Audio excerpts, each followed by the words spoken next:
we just keep solving our own problems. And the next problem that we're solving is most of the people who we work with were CrossFit gym owners who felt uninspired by CrossFit. 10 years ago when they opened, they were like, this is the thing. And now 10 years in, they're like, this is not the thing. And what I'm realizing now more and more and more is that we need an entirely new business model that is completely departed from anything that looks, feels, smells like the gym they used to own.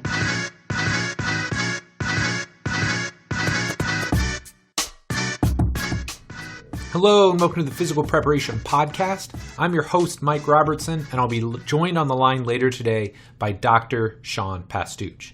Now, before we jump into this week's episode, I want to give you a quick recap of the week that was, what's new in my neck of the woods, and a deep thought that will hopefully make you a better trainer, coach, and or human being. So, what happened this weekend? Man, not a lot. It was actually kind of refreshing in some instances because it rained all of last week here in Indiana. And when I say all of last week, like literally every day except maybe like half of one day, I feel like it rained. So really put a damper on the weekend activities. We didn't have any sports Friday, no sports Saturday.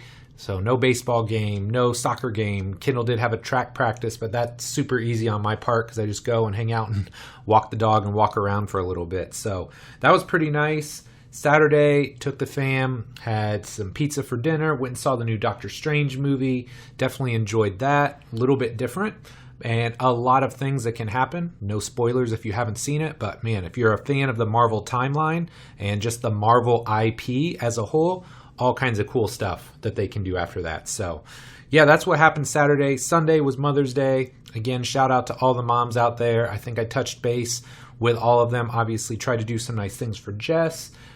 Got to talk to my mom on Skype, saw her mom live and in the flesh because they live about 25-30 minutes from here. So yeah, it was all good. Even put my man skills to the test, built a little fence to hopefully keep the rabbits out of our little garden. I don't know why, but these rabbits are like just voracious. So I built like this little 2-foot fence using some stakes and some chicken wire fence. We'll see if I can defeat these guys. They are precocious little things. They are into everything, but hopefully this fence will hold the test of time. I'll post a picture of it on the gram at some point in time here. I'm pretty proud of it. Just going to say for, me building it myself with minimal help and feedback, I feel like hopefully it's going to work. So anyway, built the fence this week, coaching per usual, very busy week. I thought it was going to be a lighter week, but then my guys are coming back early. Got another new guy in this week.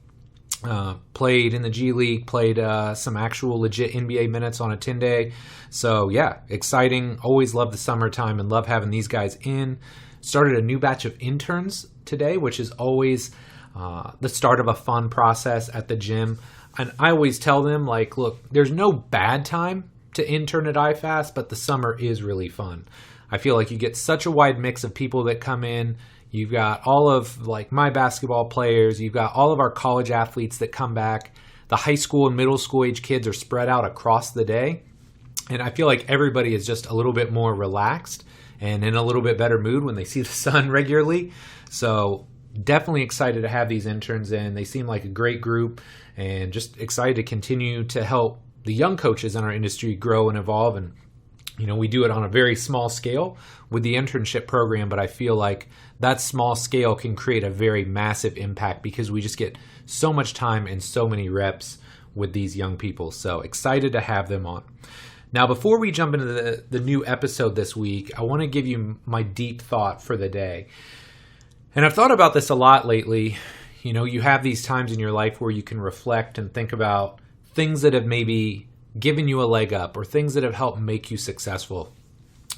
And I think one of the things that has allowed me to be successful over my career is that for the most part, right? Not always and not all the time, but for the most part, I've always thought about playing the long game. And it's a weird dichotomy because there's two parts of it. You want to hustle in the short term. You want to work hard. You want to do the things necessary to succeed. But you're working hard in the short term while not expecting the results for an extended period of time. I think that's where most people go wrong. Most people hustle and expect an immediate reward. Or they expect that immediate gratification. Oh man, I'm killing myself. I should get a promotion in 2 weeks. Or I should land that dream job in 6 months. And it doesn't always work like that. And in fact, a lot of the things that I've done over my life have taken extended periods of time, right? When we're talking about the gym, I feel like there's been numerous times where we built up and maybe there's been a little bit of a lull. Obviously for us, COVID was not a great time. Even for like a year and a half, 2 years afterwards, there's still been just some ripples through the fitness industry as a whole, but we've always played the long game with the gym. We've never tried to just shortchange things or do things in a haphazard approach. We've always played the long game with the gym, and that's why we have such great retention of the clients and athletes that we have. That's why we have people that have been there legitimately closing in on 10, 11, 12 years now of our 14-year existence. So that's pretty cool. With my NBA program and my basketball program that I've worked to cultivate, I never went in assuming I was going to have 10 NBA guys the first summer that I did it. In fact, I think we had like one and a half legit NBA guys to start, and it's slowly grown over the years. And what's really cool with that, and I think what makes me the most proud of that program, is the fact that these guys aren't in the NBA when we start with them, but we play a small part of that process between us and what Joey Burton is doing with his skill development. Like, we're helping build these guys athletically, physically, from a skill development perspective that's allowing them to perform at the highest levels. So that's really cool. With my certification, with my online content, I never wrote one article and thought, oh, this is it. I've said it all. Like, this is the only article that I'll ever need to read. I mean, I've tried. If you go back and you look at the long form articles on like squatting, bench pressing, deadlifting, doing push-ups, man, those are really comprehensive, well thought out articles. But whether it's that or my certification, I've always built them for the long haul, and knowing that like, hey, I want these to stand the test of time. I want them to be able to be referenced for years or maybe potentially decades to come. So just remember, if there's ever a time in your life where you're feeling like defeated or run down, or like you're putting in the effort and you're not getting the results, just remember that everything that's really important in your life, everything that's really impactful in your life is going to take time. It's not going to be this overnight transformation or overnight success. That just doesn't happen like that. I know the media wants to portray it like that, but a lot of times the people that you see or are labeled as overnight successes have been toiling and grinding away in the background for years, if not decades, to get to where they are today. So that's it, my friend. Play the long game. And I mean, ultimately, that's where it's at, right? Like, very few of us that are in this space, I think, are in it for the short term. Take the time, do things the right way, and ultimately, you're going to be rewarded. All right, let's take a quick break. Let's hear from my friends at Exerfly, and then we're going to jump into this awesome episode from my guy, Dr. Sean Pastuch.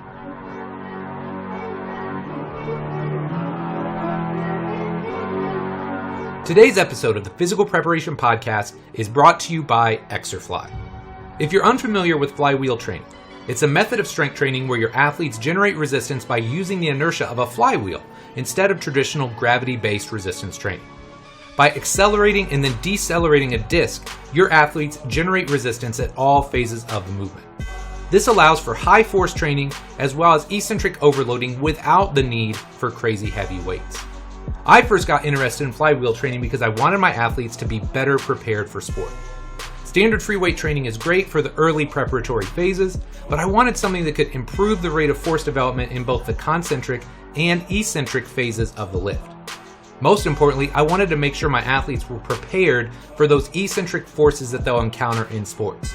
And with their motorized technology, the Exerfly allows you to increase the eccentric phase of the lift from anywhere from 1 up to 80%. The biggest objection I had early on was learning a new piece of tech or equipment. After all, sometimes these things sound great, but really aren't all that functional, or they take forever to figure out. But luckily, if you take the time to watch a few short videos and experiment a little bit, you'll be using the Exerfly like a pro in no time. Setup is quick and easy, and my athletes are absolutely loving it. Last but not least, there are tons of different exercises and variations you can use as well.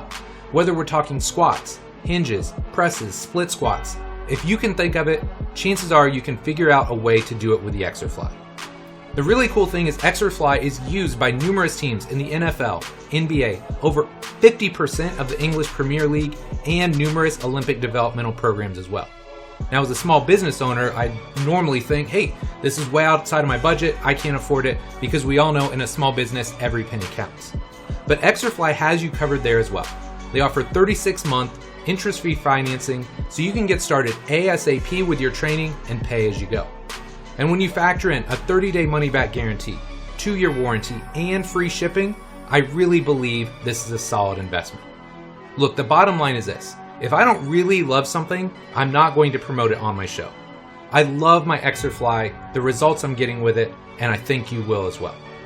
To learn more, head over to Exerfly.com so you can start building some savage, athletic beasts in your gym.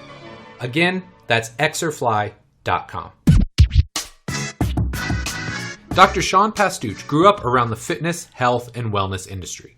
And when he graduated chiro school, he ended up opening a clinic and a CrossFit gym. He didn't want to be that chiro who tells you, you need to do this exercise and be on X program, then pat you on the back and see you next week. He works with people and athletes who don't want to deal with pain and injury anymore. And at the same time, don't want to stop their training or don't want to keep modifying their workouts every time there's a workout that has overhead movements. In this show, Sean and I talk about the fitness industry as a whole, why trainers and coaches should be working to bridge the gap between training and healthcare, and the advice he'd give both his younger self and the young trainers and coaches listening to this show. Sean has a really unique viewpoint on coaching and how we can improve our industry, so I really hope you enjoy this episode. But enough for me, let's do this. Sean, man, thanks so much for coming on the show here today. Really excited to have you on. Could you start by just telling us a little bit about yourself? A little bit about myself. I could tell you as little or as much as you would like. The story that I think your listeners will be interested to know is that my background is, I started off as a personal trainer working in the gym that everybody pictures when they close their eyes and they think about gyms of the 90s. Yeah. So it was, there isn't enough floor space for all of the equipment that we're trying to put in here. How do we get these things as close to each other as possible so that, all the big heavy equipment can fit? And I learned all of the things about the fitness industry working in this gym, from how to sell a personal training session to how to clean the mirrors with newspaper to, that was a bag full of steroids that I just sold to somebody from behind the front desk without knowing it. Oh, wow. Okay. All of it. All of it. Someone came in to buy a gym bag. I was like, we don't sell gym bags. He's like, no, there's a bag from behind the front desk. I have exact change for you. I'm like, and I looked, oh yeah, there's a bag. Okay, here you go. And he gave me like $800. I'm like, that's not what a gym bag costs. Got it. But so I started there, and I didn't love everything about it. So I went and I started working at Equinox, which was the castle on the hill, if you will, of gyms at the time. And I learned a lot more about how to run a professional business, but I kept on finding myself uninspired because I would bring my clients who were the ones who were like, I feel like my entire client roster was the person who someone in their family told them, you got to something has to change. Right. And so they were like, okay, they joined the gym because their family member told them that they needed to. And then they showed up. They didn't know what to do. They felt lost. They were going to leave. And so they needed to work with a trainer. So I ended up working with them. Okay. Right? Because either someone else on the staff recommended me to them, or one of my clients knew them, whatever have you. Right. And I would take them upstairs, or I would go upstairs on their behalf to the physical therapy suite. And I would say, hey, my client Barry has ALS. How do I know what kinds of things I can do with him? They're like, oh, well, just trial and error. If you can't do it, just avoid it. I'm like, okay. Hey, my client George has knee pain. How do I help George? Oh, well, just avoid the things that hurt his knee. Okay. Eileen has frozen shoulder. What do I do with Eileen?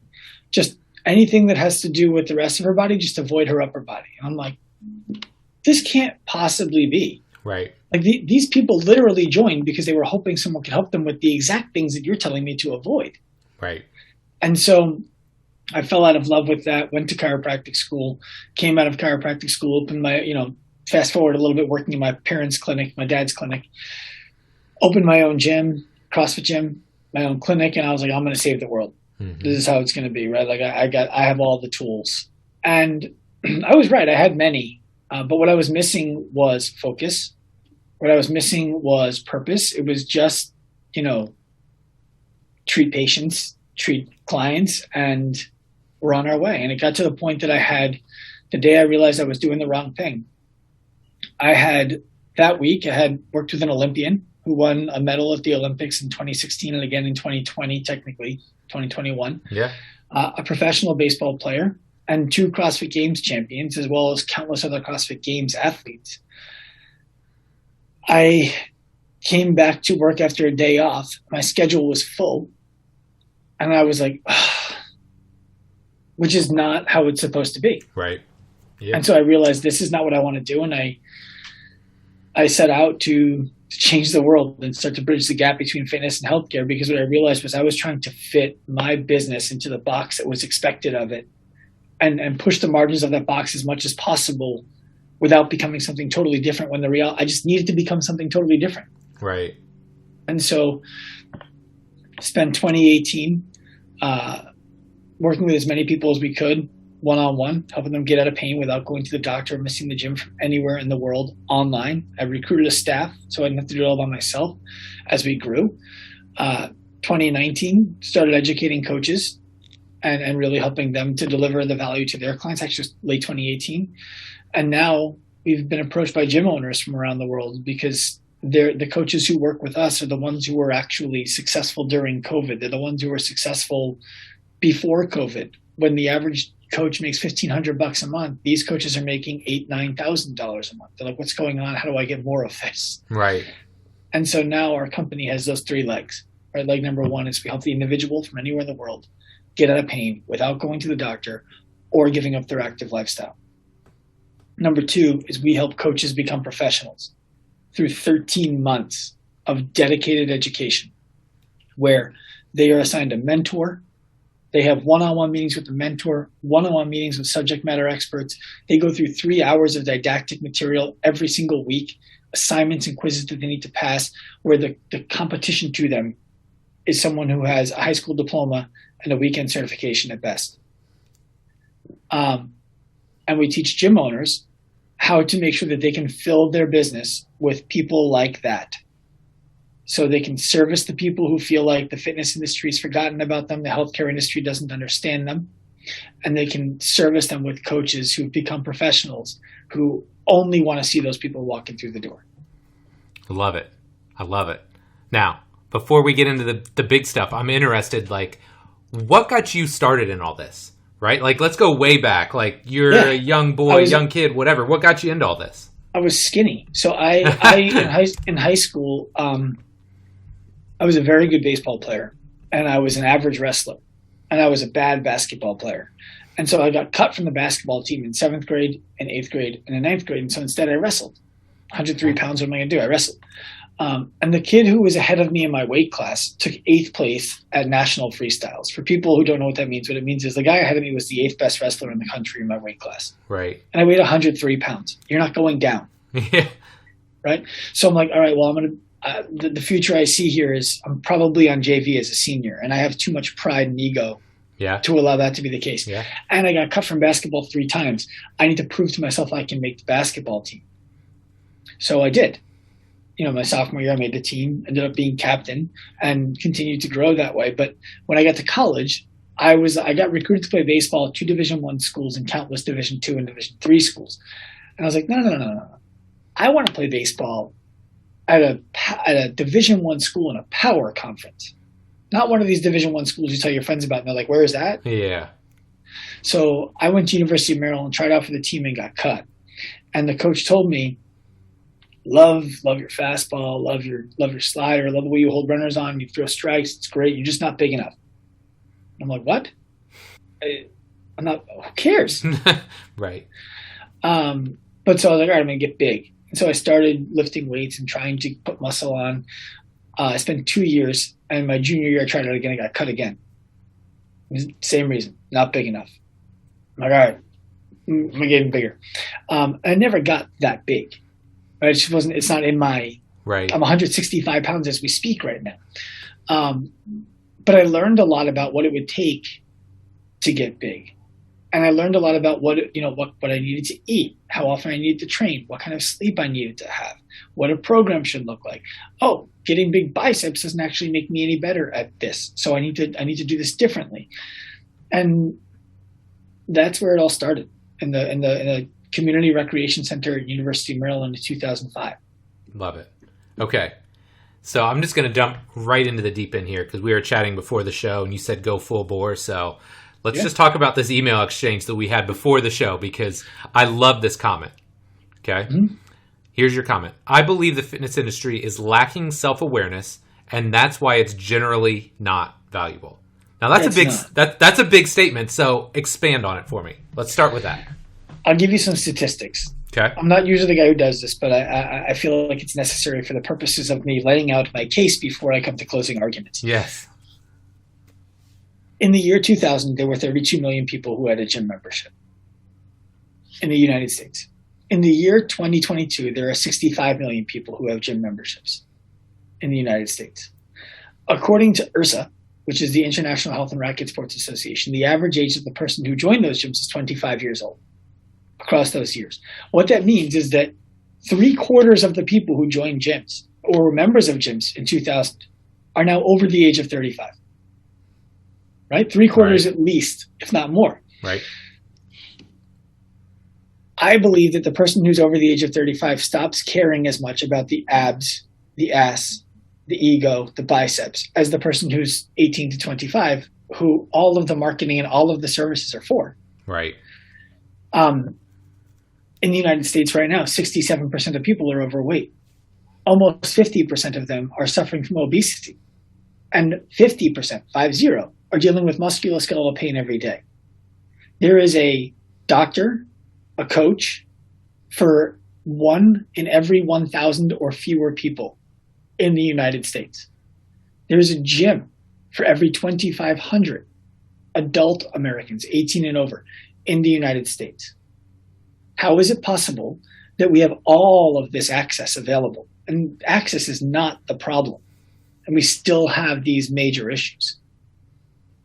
It's because neither the healthcare industry nor the fitness industry understands how our society is changing. And they are not changing what they do in a substantive way to meet people where they're at and help solve their problems. I'll give you some specific examples. One of the things that we do at Active Life is help these big commercial gyms improve their personal training departments, right? So the average personal trainer, if we actually called today to what's the gym called? LA Fitness, just to do some market research for a client of ours who's local to them. LA Fitness pays their trainers $13.50 for a paid session at the location where we call. $13.50. Ask yourself, if medical doctors made $13.50, how viable would medical schools be? They'd be out of business. Yeah. And so there are two things that must be true in order for us to expect any kind of excellence to come out of the training department. There must be a reward for improving the efficacy of the training department, and the people in the training department must believe that they can achieve that award if they improve their efficacy. Right? Because it can be like, oh, it's got to be hard, but if you're still paying $13.50, nobody's buying. Right. Right? So when we talk to commercial gym owners like LA Fitness owners, and we say, we would love to help enhance the education of your personal training department. No, we have this thing. They're already getting the improvement. Got it. They don't identify that their training department needs to improve. Right. And I'm also totally conscious that maybe they just think that we're no good. I'm down to accept that. Mm-hmm. But generally speaking, when you look across the board, they're not improving the quality of the training department except through something that's called Club Connect, which is a free way for all of these people to get CEUs from companies like NASM. But NASM will give you a CEU for becoming a social media influencer. There's a course for that. So ISSA, which is another major credentialing agency, will give you CEUs for becoming a glute specialist. We're not identifying the problems of our society and creating solutions to meet them at scale. These gym owners who don't want to spend money on continuing the education for their staff will very happily buy $200,000, $300,000, $400,000 worth of treadmills, selectorized equipment, whatever the hot new thing is, because they know that the way that they're going to get people to come and pay them is fill the business with this sexy, expensive stuff that people can't put in their garage, tell them they need it, get them to come, and hope that they never come back. Or for those who do come back, hope that they ask a trainer how to help them use it. And then the trainer is like, I guess I could help you learn how to use that, sure. And they're all tactics, no foundation. Wow. I mean, pretty spot on there, dude. Like, pretty spot on. Think about it, Mike. I mean, people, if you ask the average adult American right now who's over the age of 35, how do you feel? And they're prepared to be honest. They're going to tell you they feel fat, they feel injured, they feel old, and they feel insecure about themselves. Yeah. How is that still possible when we have all of this access? I was talking to somebody yesterday who has a corporate wellness arm to his business. He's like, how do we do corporate wellness better? He's asking me about it. I said, describe what you do. And basically what he described is, we provide fitness access to their employees. Right. I'm like, well, so let me guess. The 10 to 15% of their employees who already would be fit and accessing a gym and getting coaching are the ones who are coming to you. But the 20% who are driving all of their healthcare costs, who are missing work the most, who are the most unhealthy, who are dealing with the most internal issues, none of them come to you. Like, yeah, how'd you know? Like, because you're not providing a solution that is aimed at them. You're providing a solution that you believe that the issue is access. The issue isn't access. The issue is efficacy. The issue is the same way that we need a trainer to understand, if you do this hard work to get this education and gain this experience, you can make this kind of money. The money needs to be there, and the education, the experience needs to be there, and one needs to lead to the other. The average person right now who feels old, injured, overweight, and uninspired, insecure, they're like, why would I do all this hard work when I'm not going to get results anyway? So we need to prove that you can get results, and this is the work that's required to obtain them. And how do you make that happen with this bottom 20%? Because I feel like that's such an interesting dynamic. You know, talk to them. Yeah. You talk to them. You have to get in their head. So the thing is, like, if you look at the advertising for all of these products, these systems, it's all people who are abs popping out, telling you how his workout was great, and even things like the Nutrisystem, like that, you know, the nonsense fake food, Activia, all that stuff that's on the marketplace. It's like, it's all about, like, you can lose weight. They know they want to lose weight, but they also know that they've gone up and down before, and that you're just in the next thing. They know that that's not sustainable for them, and it's predatory. And so what happens is, you start asking people who feel this way, why do you feel this way? What have you tried? Why do you think that hasn't worked? Is it a priority for you to fix it right now? Why is it a priority for you to fix it right now? What are the things that are driving you towards it? What are the things that are coming up in front of it where you can't actually do it? And when you start to have those conversations with people, what becomes really clear and really identifiable is that they don't believe the work that they're going to put in is going to be worth it, because the person who they're talking to doesn't understand where they are. When people say things like, start your weight loss journey here, people who have 100 pounds to lose more, like 100 plus, they're like, motherfucker, I started my weight loss journey at my therapist's office. Right. You're where it ends. Stop telling me to start my weight loss journey with you. You don't understand me. Right. When somebody says, I have low back pain, it's been holding me back from exercising, and you start telling them, you know, we can work around any injury or limitation, they're like, I don't want to work around my injury or have limitations. The whole point is I want to come to you so that those go away. Right. And so it's sharing with this audience of people, look, we understand that you feel like this. We understand that the reason that you feel like this is because you've tried all of these things. We understand that the reason why those things didn't work is all of these factors. And so we know that if we're going to help you effectively, we need to be able to prove these things. We know that for you to take the first step, you need to believe all of this is possible.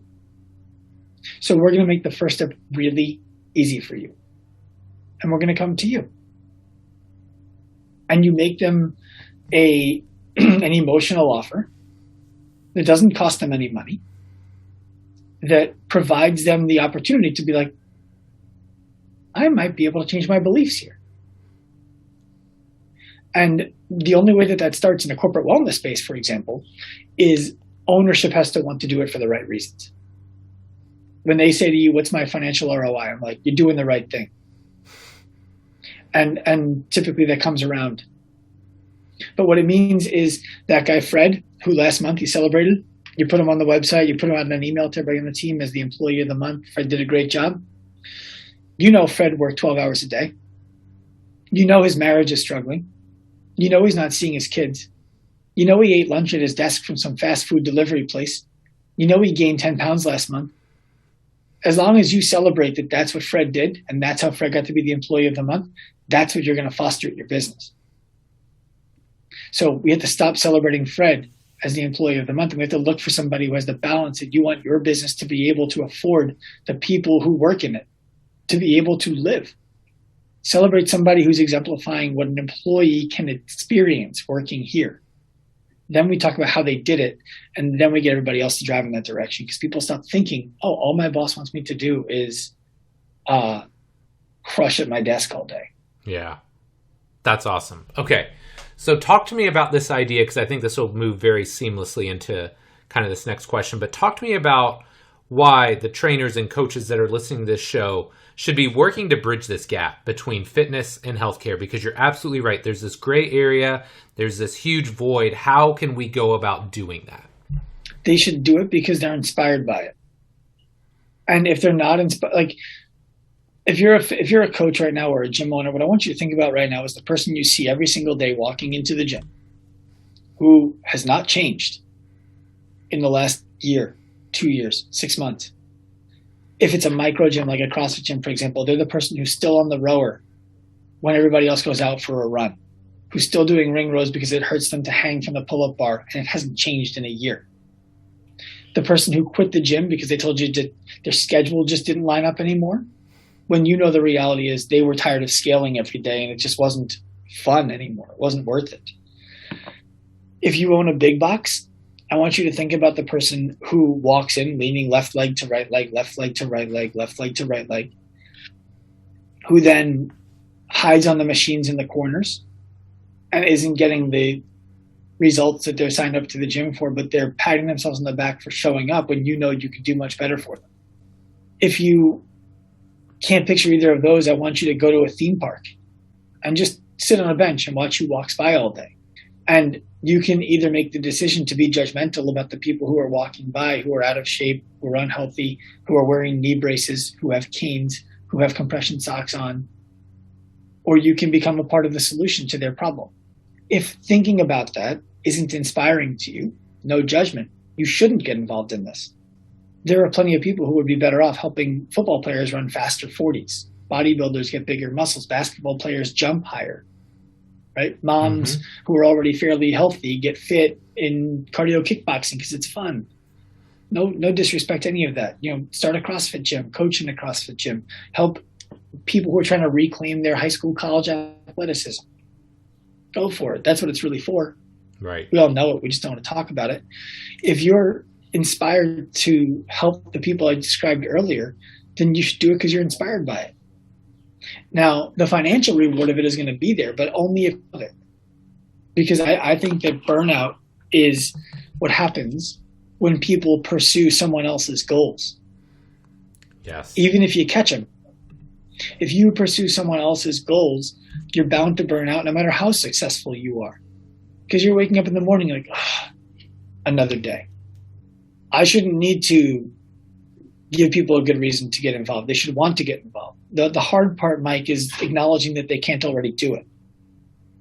Because everybody wants to believe that caring is the standard of excellence. When it's not, it's entry level. See, I love that comment too. Like, a lot of people hang their hat on, well, I really care about my people. Well, I mean, that's great. Like, don't get me wrong. Like, I care about my people too, but like you said, that's entry level. There's got to be more to it than that if you're going to have some longevity in the game. Well, it's also pardon my French, it's bullshit. Yeah. Because if you care about somebody and they're not making the change, how is continuing to have them come do the same thing? How is that caring? How is that exemplifying your caring? If somebody says to you, like if people told you how they felt when they were by themselves, and now you knew, wow, that person feels insecurity. They don't feel like they're the parent that they want to be. They're not the example for their kids. They're struggling to bring their insecurities to work. It's affecting their job. They have to pick things in the mirror they have to pick clothes based on how it hides parts of their body. And then they go out and they worry about how they sit, because what if someone sees me from this angle wearing this outfit? Like, I don't want that to be the case. And you still let them come to your gym and do the same thing they've always done and not change that? How much do you care? Yeah. It's what you care about is avoiding the conflict of the conversation where you say, I can't help you for what you're paying, for what you're getting. It's not going to work. I need to charge you more money, give you more accountability, service you in a deeper way, and take responsibility for helping you. Yeah. But they think asking for more money means you don't care. You're just money hungry. No, it means that you care enough to tell them that what they're doing now isn't going to work, and you don't want them to keep spending money if that's what they're going to do. I like that. Okay. So one thing that is very interesting is you obviously had success before you got to what you're doing now, right? Am I correct in saying you had not one, not two, but 3 gyms? Yeah, but those weren't successful. So let's be clear about things. Oh, okay.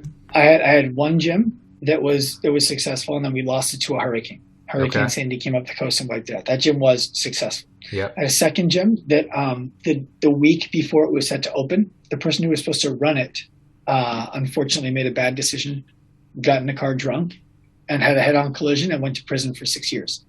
Oh my gosh. So we had to replace the person running it, and I made a haphazard decision about who that was, and then I absentee managed it into the ground.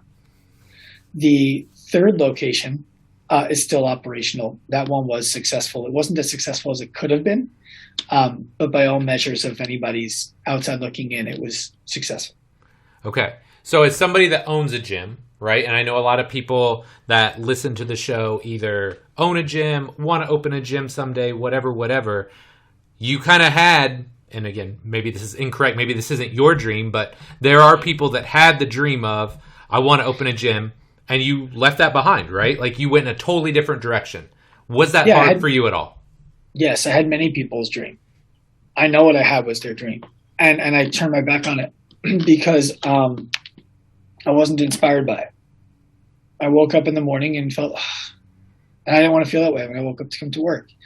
And was it hard? Yeah. The hard thing about it was telling my wife that we were no longer going to own the business where she felt like her social community was built in.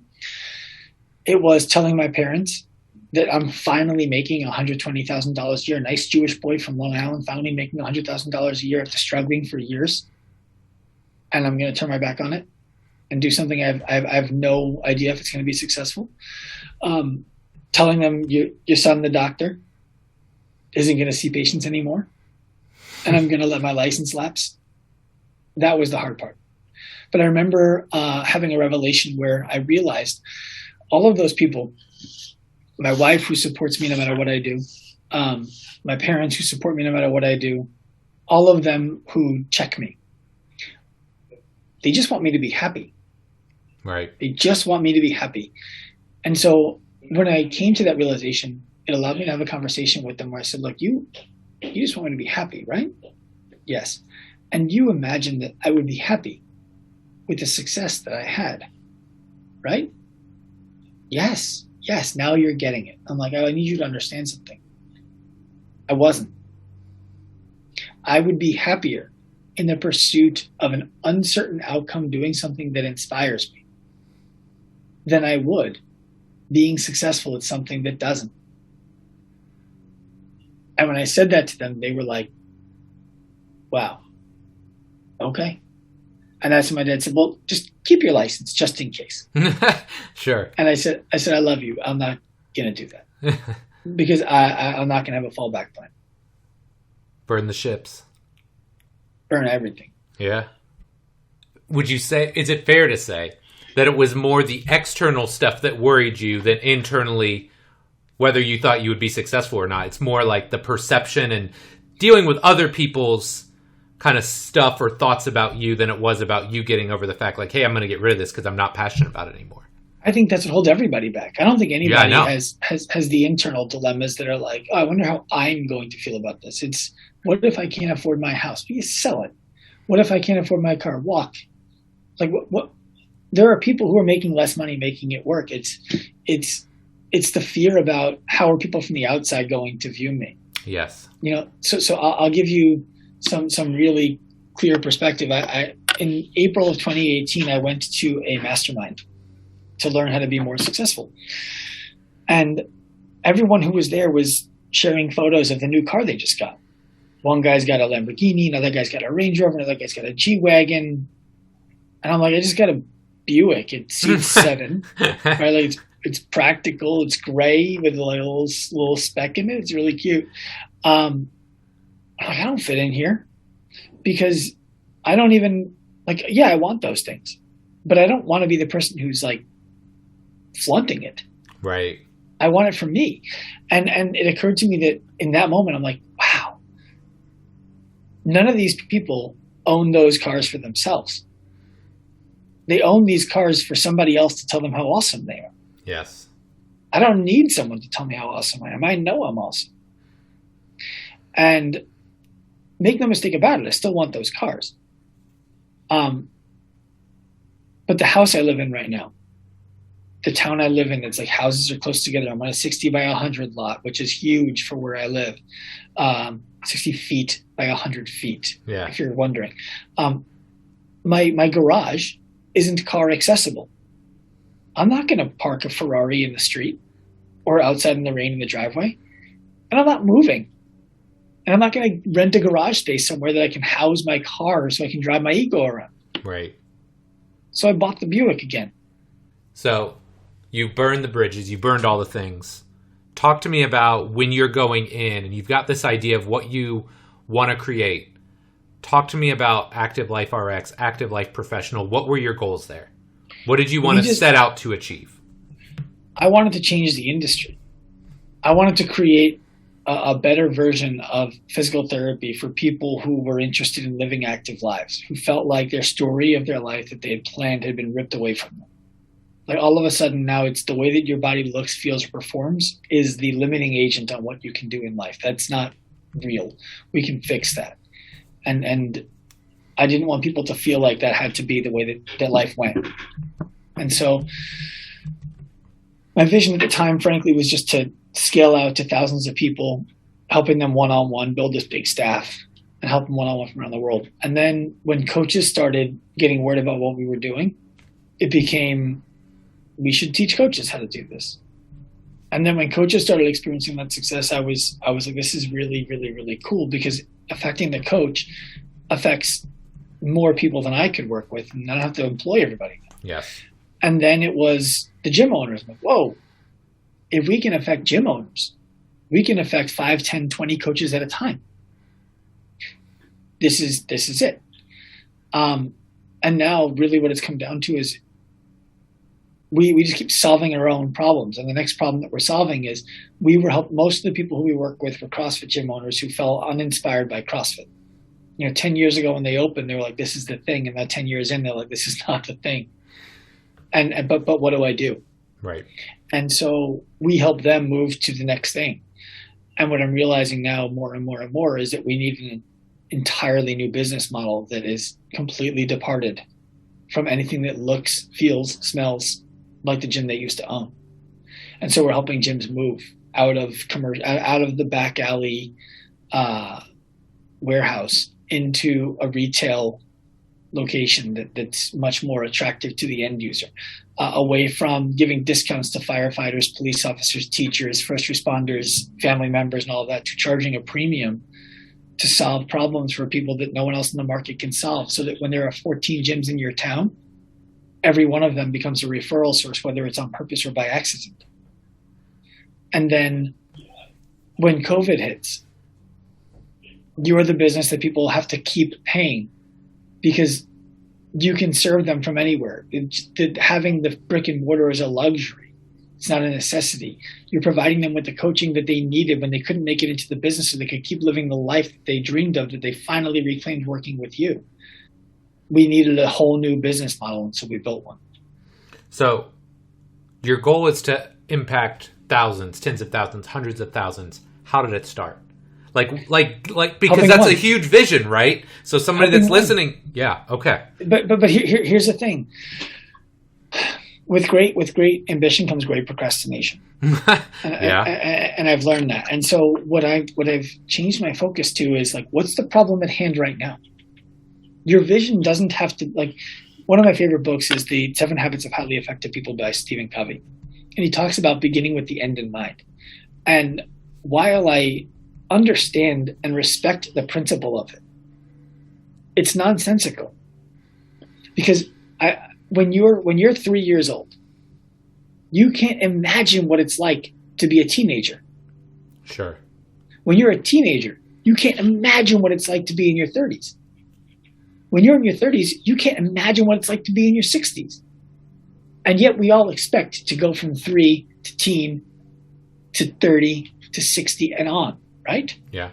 We have no idea what it's going to be like when we get there, how our priorities are going to shift, how the world is going to be different. So to start to set this like our business ends here is a mistake. Shoot broader, right? It's our business ends right now at providing a completely transformative service to one person. And then what's going to happen from that person is they're going to share with us the next problem that they have. And they're going to want us to solve it because we solved the last one so thoroughly. Solve that one next. And then keep going. And then ultimately you start to get the foresight and you're like, oh, wow, this is the problem that they're going to have next. Let's start solving that. A lot of times when I get stuck, I just like to think of the next actionable step, right? So like you talked about, if you've got big goals, big dreams, big ambitions, it can be overwhelming to look at the whole to-do list. So instead of looking at all the things, what's the next thing I have to do to move this in the right direction? One of my early mentors was a guy named Jesse Itzler. I don't know if you're familiar with him, but if you're a basketball fan, he's a minority owner of the Atlanta Hawks. He used to own Marquis Jet, and then he owned Zico Water. Okay. His wife just sold the majority stake in Spanx. She founded that. Okay. So one of the things he talked to me about when I was working with him was just keep asking how. How? Start at the end that you can imagine. And then ask how until you get to the phone number that's already in your phone. And call it. Right? So for example, right now, one of the things that I foresee is if we want to really hit the kind of scale that we're anticipating, we're going to need to subsidize what this costs people. Because a gym that we would own and operate would cost $650 a month to the average, to the minimum person coming in the door in New York. Yeah. Not in New York City, in Long Island. In the city, it would be more like 1,000. If I was opening one of these gyms in a town that has like 8,000 people in rural Michigan, we'd be charging closer to $500 a month. So that should give you some perspective. We have one opening in a blue-collar town in rural Michigan, population 8,000, median household income sub 40, $500 a month. I know that if we want to scale this out the way that I want to scale it out and have the real impact that I want to have, it's got to go past the innovation point of servicing the people who can afford it to servicing many, many, many more. And that's going to require things like insurance support, people being able to use their HRAs and their HSAs. And so how? And I just got to like, okay, well, do I know any doctors who work in big hospital systems? Yes, call them. Ask them how.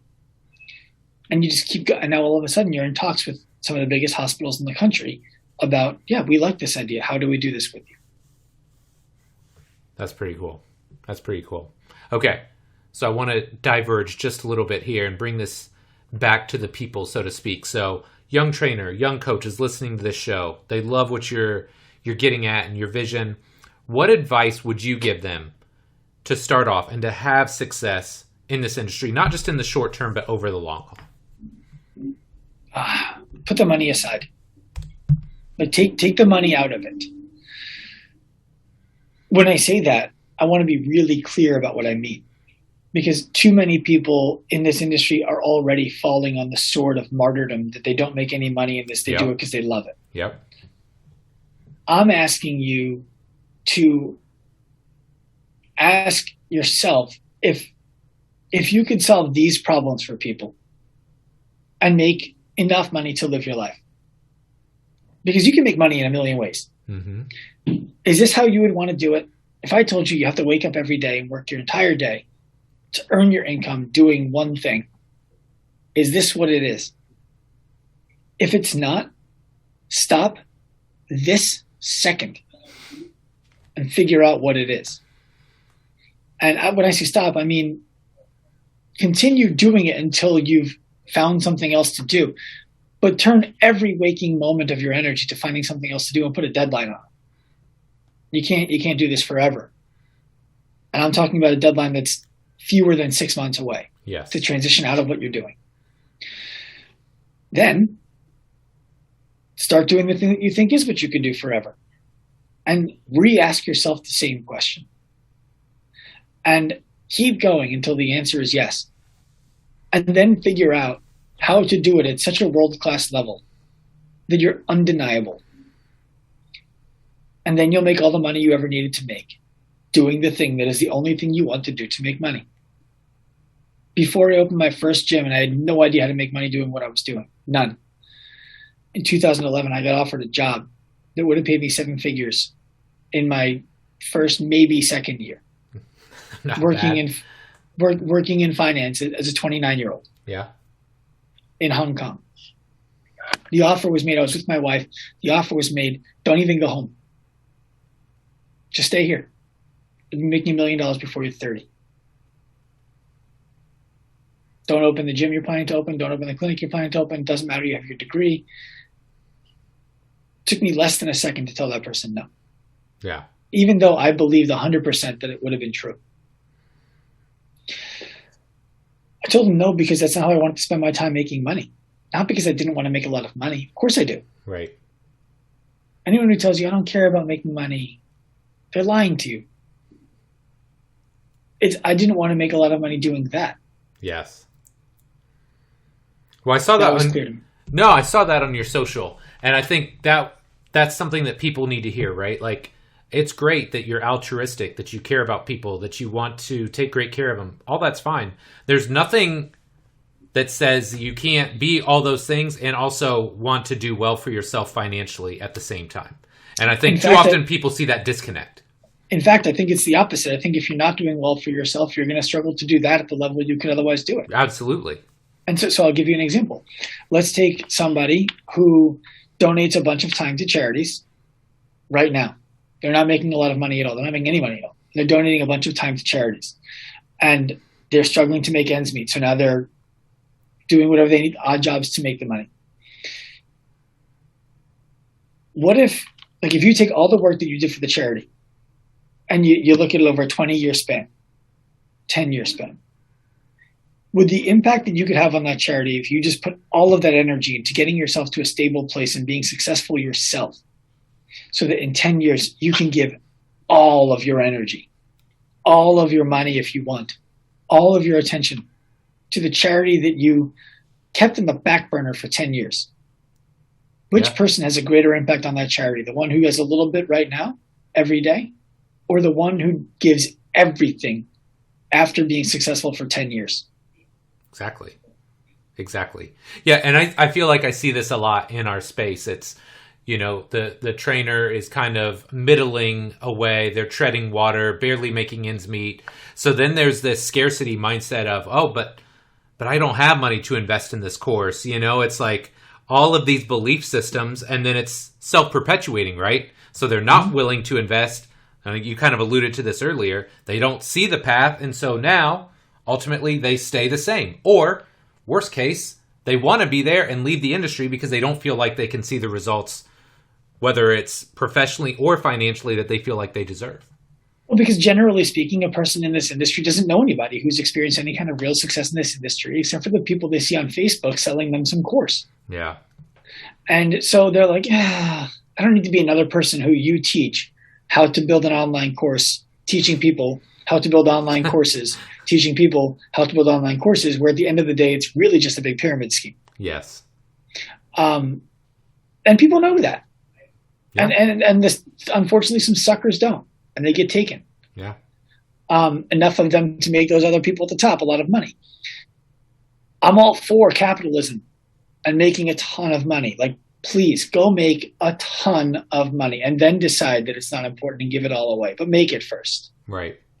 And do it in a way that you can wake up in the morning and pound your chest because you're excited about going to work. Yeah. See, I like that. Like I had a client yesterday. I got a gift in the mail yesterday. It was a fern plant from a client named Richard Francis, who lives in the UK. And Richard sent me the fern because he's enrolled in our courses since 2018. He has a brother with a disability who struggles to walk, hasn't walked outside in 10 years. And Richard posted a video yesterday or 2 days ago of his brother walking outside for the first time in 10 years. Wow. When they started in August of last year, walking in the gym from about 4 feet. 4 feet with mats and everything around him. Yeah. And Richard saw me make a post basically saying I had a plant in my office, but it died. And he saw another post where I said, I keep every thank you card someone's ever sent to me because it's more important to me than anything else. When I'm having a bad day, a bad week, a bad month, I go through my thank you cards and I read them. And so Richard sent me a plant to live on my shelf and a thank you card for the way that we've changed his life. I'm getting chills talking about it. Yeah, that's cool. You think I'm not excited to make a lot of money helping people like that? Yeah. And I recently shared a post of somebody who came to me and was like, I want to work with you. I said, you shouldn't. You're not a fit. Not because you're not a good person, because what we would ask you to do are things that you wouldn't enjoy. Yeah. Keep your money. Here's what I think you should do instead. I want a clear mind. I'd rather go out of business telling people that they shouldn't work with us and not being able to find the right ones than make a ton of money on the backs of people who fail. Yeah. I don't know, man. Just if you've done this long enough, you've seen the ups and downs, you've seen the people, the shills and all of that. And I don't know. I just would much rather be like you in the sense that like, hey man, look, I'm for certain people and I am not for others. And maybe it takes you a little while to figure that out. But when you do, be really clear on who you're for and who you're not for. You have to say yes to everybody early on. Yes. Like early in your career, just you don't think you're going to enjoy working with that person. Say yes anyway. Yeah. And find out for sure. And then when you start to figure out who you are, you know who to say no to. Yep. And if you keep saying no to the wrong people and yes to the right people, you're going to be full. Yeah. People always say to me, like, most people aren't going to want to do that show. Like, good. Good. Right. I avoid going to events where my kids' friends' parents are because most people complain about their jobs and their spouse. Yep. I don't want to be around most people. Yeah. I love my marriage. I love my job. I don't relate when you tell me that your marriage sucks and you hate your job. Just fix them. Right. Right. I love it. Okay. Big question time, my guy. If you could alter the space-time continuum and give young Dr. Sean Pastuch one piece of advice, what would it be? Focus. So I'm a person I'm aware of myself now much better than I ever was. I have a lot of ability and a lot of energy. And I never really believed that any one thing could require all of my ability and all of my energy. I was wrong. Putting all of my ability and all of my energy into one thing is the only way it works. For me. Right. So I would have told me to focus. I could still own my gyms and my clinics and not work in them if I had focused. Like it. Okay. Last but not least, lightning round. 6 fairly short questions. Your answers can be as long or short as you like. Here we go. Number 1, What's your career highlight so far as a fitness professional? Seeing staff members being able to buy homes and go on vacations. Early on, did you have those situations where, like, vacations just out, that sort of thing? Like, did you deal with that? Yeah. See, me too. So that's why it's a big deal to me as well. Like, the first job I had, I literally didn't get to take a vacation. Like, it was not allowed the first year. I had a person on our team last week ask me, how do I get over the guilt of taking 2 weeks off? And I said, by realizing that those 2 weeks aren't for you, they're for me. Because you're going to be a better version of yourself when you get back than you are right now. Yes. And so I know that you need those 2 weeks. And I want you to take them. And by the way, if you need 2 more, take them too. If you need 2 more, take them too. Right. We have unlimited time off.